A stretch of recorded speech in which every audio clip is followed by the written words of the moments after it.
आणि आता एक अतिशय धक्कादायक बातमी।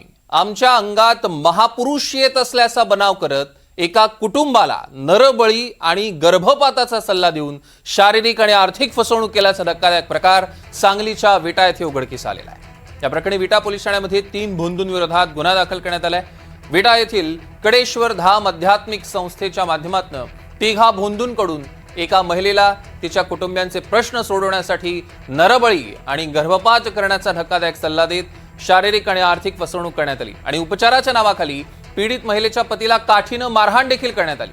अशी तक्रार पीडित महिलेने विटा पोलीस ठाण्यात दिली आहे। फिर्यादीनंतर विटा पोलिसांकडून महेश बाबर, संकेत निकम आणि सूरज उपाध्याय या 3 विरोधात जादूटोणा प्रतिबंधक कायद्याअंतर्गत गुन्हा दाखल करण्यात आला आहे।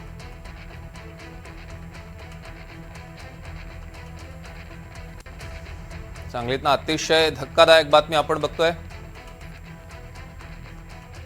शरद सातपुते आपले प्रतिनिधी आपल्या सोबत जोडले गेले, त्यांच्याकडून अधिकचे अपडेट्स आपण घेणार आहोत। शरद, नेमका काय चाललंय सांगली?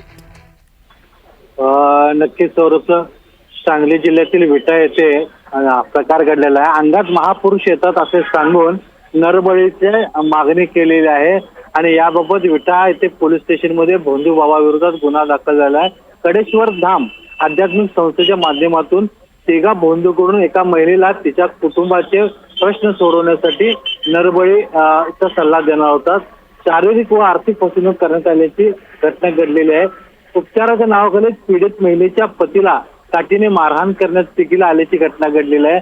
त्याबाबत भोंदू बाबाला अटक करण्यात आलेली आहे। विटा पोलीस येथे गुन्हा दाखल आहे आणि महापुरुष अंगात येत असे भासून हा प्रकार घडलेला आहे। सौरभ, शरद, या संदर्भातले अधिकचे अपडेट्स आम्ही तुमच्याकडून घेणार आहोत। तुर्तास धन्यवाद।